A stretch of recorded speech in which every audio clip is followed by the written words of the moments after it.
Yesterday's game was one of the most ridiculous things I've ever seen. Look at her arm. Look at Caitlyn's arm. Like, she was out there pointing at her arm as she's being hacked. And the referees were like, we don't see it. We don't see it. Look at the arm. That is the entire argument in one image. Because if Caitlin Clark is exaggerating the contact, then why does the evidence keep showing up on her body after the whistle stays silent? Natasha Cloud wanted this to be overturned. Literally wanted this to be challenged. Tash Cloud just goes... and this isn't even the right picture. So she grabbed Caitlyn, pushed Caitlyn, and then hooked Caitlin Clark's arm while Azurá Stevens reaches in. Tash Cloud said this was no foul. Two of them are fouling her. Two of them are at her arm. And this is where yesterday's game starts getting almost impossible to explain away as normal physical basketball. Natasha Cloud believes there is nothing there worth calling, while the video being discussed shows Clark dealing with contact from more than one defender on the same sequence. Now, physical defense is part of the league. Nobody is asking defenders to give Clark a 5-foot bubble and politely watch her operate. But there is a difference between making somebody uncomfortable and allowing defenders to grab, hook, and reach without establishing where the line actually is. And keep that distinction in mind, because later we need to talk about the biggest criticism Clark gets in these situations: the head snap, the flailing, the complaining, because there is a legitimate criticism buried in there. The problem is what happens when you compare that criticism with what officials are actually rewarding. And her game ends with her arm being completely scratched up. And the referees are like, oh yeah, Caitlyn's flopping. One of these scrapes, I think it was this scrape here, when she turned the ball over for Elizabeth Williams. She's literally going to the ref and just pointing at her arm, and there's a massive scratch on it, just pointing at her arm. That's what makes the scratches relevant. They don't prove that every possession should have produced a whistle. They do, however, make the conversation harder to dismiss as Clark simply reacting to imaginary contact. And think about what she's doing there. She isn't just arguing abstractly. She's pointing directly at her arm. She's effectively telling the officials, look at what is happening to me. That changes the question. This isn't just, did Caitlin Clark get enough calls? Every star thinks they deserve another whistle. The more interesting question is whether defenders have figured out that there is a level of contact they can consistently use against Clark because officials are reluctant to establish the boundary early. If that is happening, then this becomes strategic. And that's much bigger than one missed call. It's actually, it's like, she should go and pull, it's kind of a thing that people always say, like with the rugby jerseys. They made rugby jerseys a lot tighter because it's obvious. If you grab a jersey, it becomes really obvious to referees. It's one of those things that if you're Caitlyn and you don't feel, bad wearing, obviously she's always playing with no sleeves, but if she would play with tight sleeves, all of a sudden, like, the referees would be seeing people scratching. Like, she just pointed, be like, she literally ripped my sleeves. She literally ripped my sleeves. The tight sleeve suggestion sounds funny, but the logic behind it is actually revealing. In rugby, tighter jerseys make certain grabs easier to detect because the fabric itself shows the contact. The suggestion here is basically that Clark needs to make illegal contact more visually obvious. Think about how backwards that is. A basketball player should not need to redesign her uniform to help officials identify somebody grabbing her. But that tells you how frustrated this conversation has become. Fans aren't merely debating judgment calls anymore. They're trying to invent ways to make the contact impossible for officials to miss. And there is another layer here. Clark's game creates unusual defensive pressure because so much of what makes her dangerous happens before the shot. Deny the catch, disrupt the route, hold her coming around in action, knock her off balance before she can turn the corner, make her work just to enter the possession. Those little contacts don't produce the same dramatic replay as somebody getting crushed at the rim. But over an entire game, they can completely change what an offensive player is able to do. That's why the free throw discussion matters next. Not because free throws automatically prove officiating quality, but because they can help reveal just how rarely some of this physicality is turning into actual penalties. This is the worst it's been. And again, Caitlin Clark has shot, I shit you not, like, when was the last time Caitlin Clark shot more than 4 free throws in a game? When was the last time Caitlin Clark actually shot more than 4 free throws in a game? Toronto. where she hit 7, but I think 1 was a technical. And then 1 was against Dallas. The Dallas one was a tech. Like, Dallas just hacked her. Dallas rugby tackled her. And then Paige just yanked her arm. She says, shot 0 free throws. 0. The argument in the clip is that Clark has rarely gotten beyond 4 free throw attempts, with Toronto and Dallas standing out as exceptions in the speaker's recollection. You should be careful about treating one number as proof of a conspiracy, because free throw attempts depend on shot selection, game situation, and where the contact happens. But that caveat actually takes us somewhere more useful. The most important missed calls may not be shooting fouls at all. Clark can be hit while navigating traffic, grabbed before receiving the basketball, or have an arm interfered with while trying to initiate offense. None of those necessarily puts her at the line immediately, but ignoring enough of them teaches the defense something. Keep testing the limit. That is how officiating can shape a game without one spectacularly terrible call deciding everything. A defender tries the grab once, nothing. She tries it harder, nothing. Another defender sees it. Now she knows what the officials are allowing. By the second half, what started as aggressive defense can become the accepted standard for that particular game. And that brings us to what I think is the strongest solution raised in this entire argument.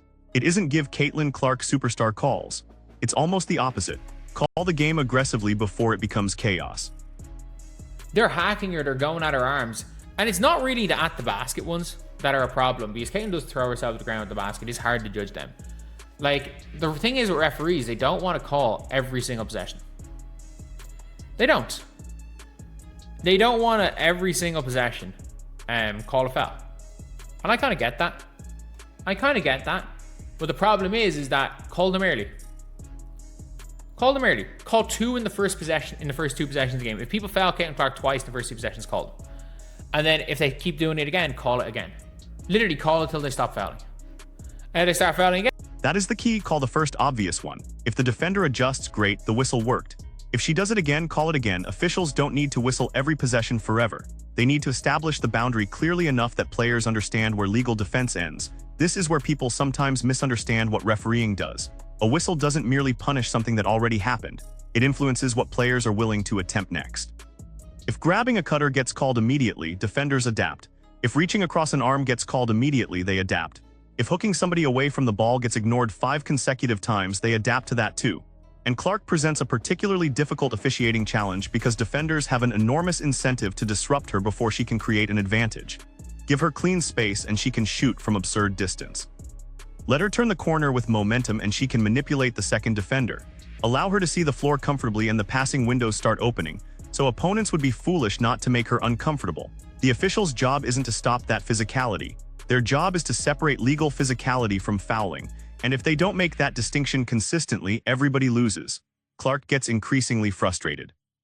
Defenders have no idea what will suddenly be called after being allowed all night. Fans assume bias, coaches complain, and the officials themselves become the biggest story in a game that should be about basketball. But now we have to address the response everybody throws back whenever this topic comes up. Caitlin flops. Okay, let's talk about that. Who says she fouls and flops and throws her arms and head back all the time, yells at refs? Yeah, and if the refs just called, she wouldn't have to flop. The problem is, have you ever seen Caitlin Clark get a foul call where she doesn't throw her head back? You can't complain about Caitlin Clark flopping when this is happening and the refs aren't blowing their whistle. Caitlin Clark, I've never seen her get a foul call when she's throws her head back, when she doesn't throw her head back. There is a fair criticism here. Clark absolutely sells contact at times. She throws her head back. She uses her arms to make contact visible. She complains to officials, pretending otherwise would make the entire argument weaker. But there is a second question people conveniently skip. What behavior are the officials incentivizing? If subtle contact gets ignored but dramatic reactions get whistles, players learn to become dramatic. That isn't unique to Clark. Basketball has dealt with this problem for years. Offensive players exaggerate because officials are processing 10 moving bodies in real time and the most visible reaction often gets attention. So yes, you can dislike the head snap. You can dislike the complaining. You can even believe she occasionally tries to manufacture a call that isn't there. None of that answers what officials should do when there actually is illegal contact. Those are separate issues. A player having exaggerated contact on one possession does not give officials permission to ignore a foul on the next one. Otherwise, refereeing stops being about the play in front of you and becomes a judgment of somebody's reputation. And reputation-based officiating is dangerous in both directions. Stars shouldn't receive whistles simply because they're stars. but they also shouldn't lose legitimate calls because officials expect them to exaggerate. Judge the possession.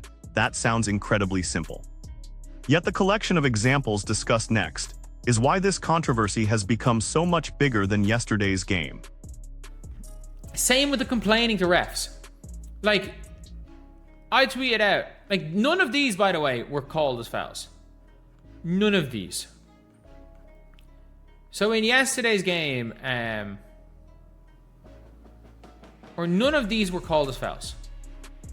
So this was not a foul called on Caitlin Clark. Paige had to go back for more. This was not called as a foul. This was not called as a foul. Whether there's intent or not, this is a flagrant one. This was not called as a foul, and this was not called as a foul. 2 eye gouges, 1 fist to the throat, and 1 arm yank out of its socket. 1 arm yank. This is where the conversation changes. The speaker points to multiple sequences he says resulted in no foul being called: contact around the eyes, contact near the throat, and an arm yank. One of those examples is identified as coming from 2024, while he says 3 occurred within the last 15 games. Now, individual plays can always be debated. Slow motion can make incidental contact look more sinister than it was in real time, and intent should never be invented from a replay.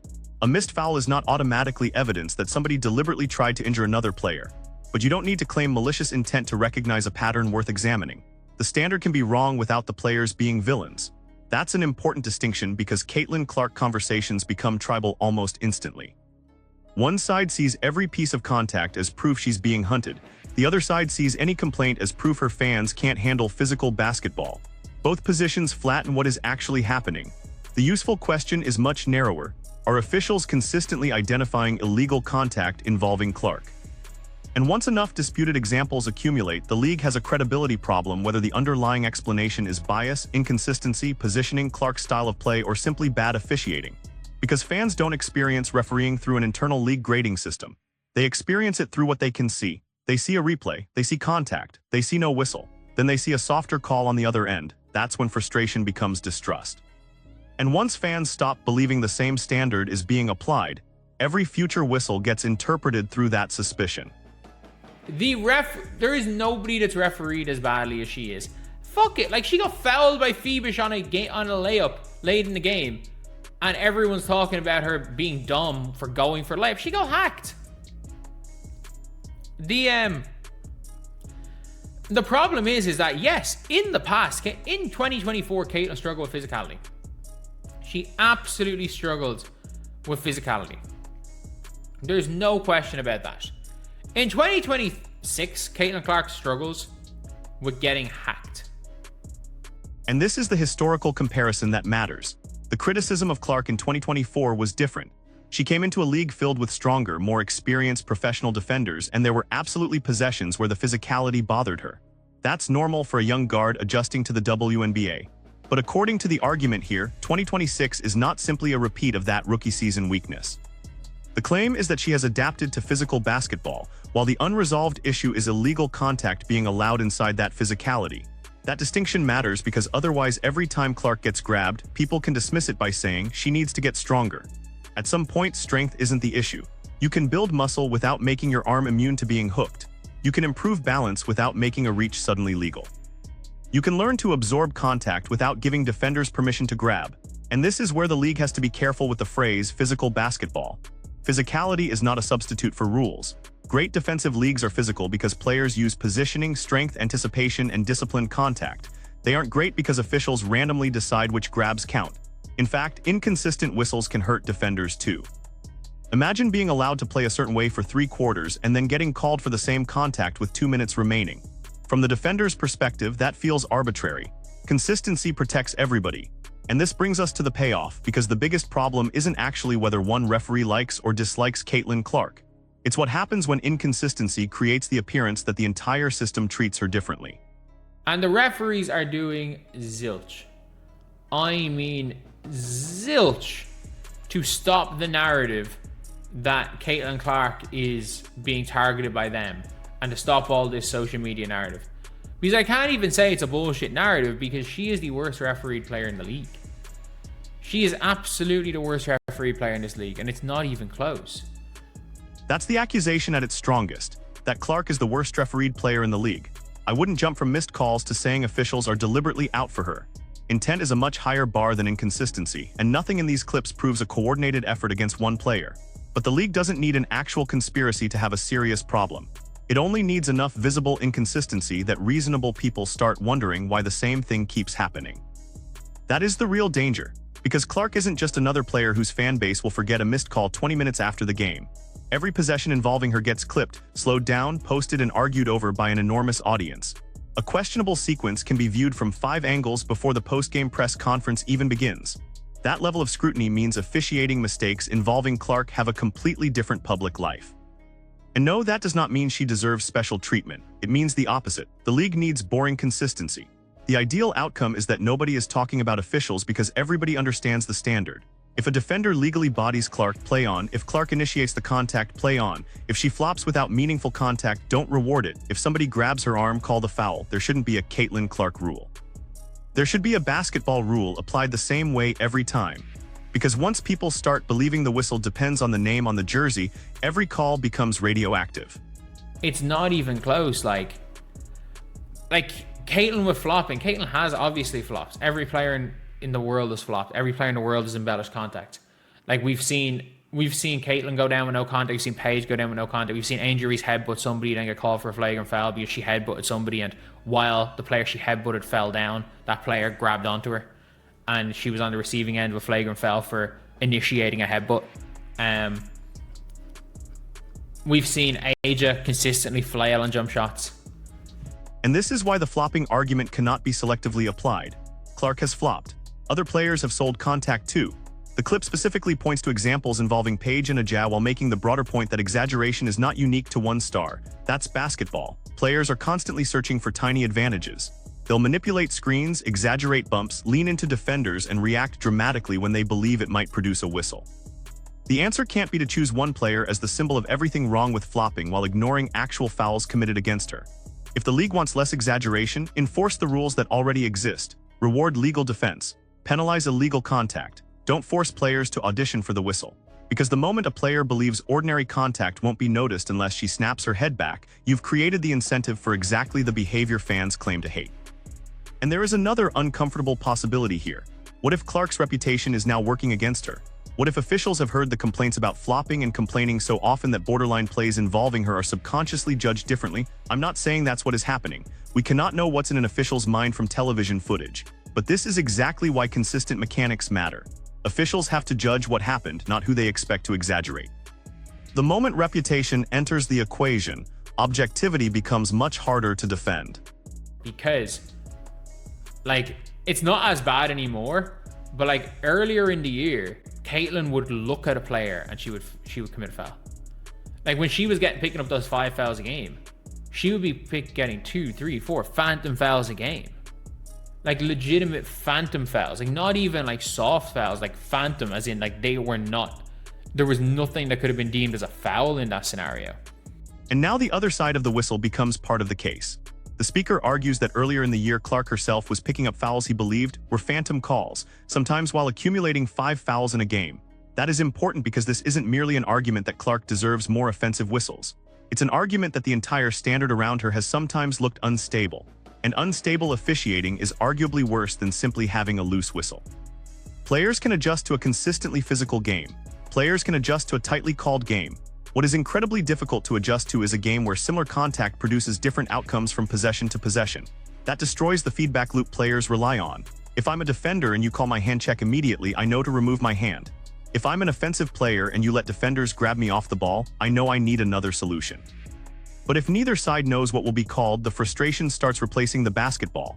Then Clark starts looking at officials, defenders start begging for challenges, fans start freezing screenshots, and suddenly the central discussion after the game isn't who executed better, it's whether the whistle made sense. That is not good for Clark, it's not good for her opponents, and it's definitely not good for the WNBA. So I have no idea. I have no idea what the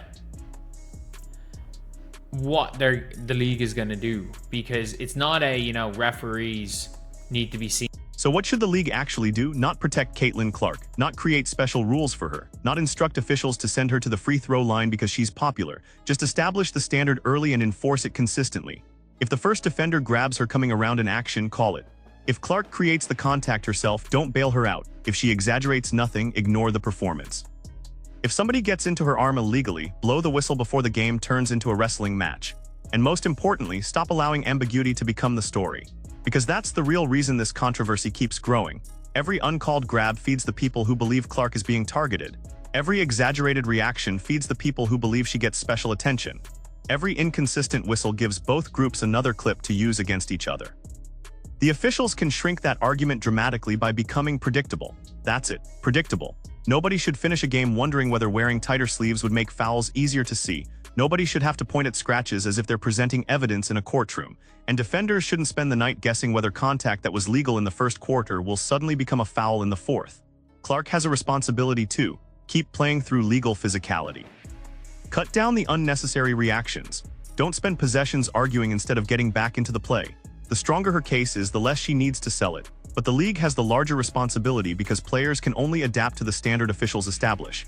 And if this continues, the argument will stop being about whether one missed call mattered in one game. It becomes a credibility issue every time Clark steps on the floor. That's why yesterday mattered. Not because every piece of contact was necessarily a foul, not because every defender had bad intentions, and certainly not because Clark has never exaggerated contact herself. It mattered because the images are becoming harder to reconcile with the idea that everything is being handled normally. So now you have to choose. Is Caitlin Clark simply selling contact and complaining too much? Or have WNBA officials allowed defenders so much freedom against her that exaggerating contact has become the only reliable way to get their attention? Tell me which side you're on in the comments. And if you want more breakdowns where we actually look at the plays instead of just repeating the narrative, like the video and subscribe.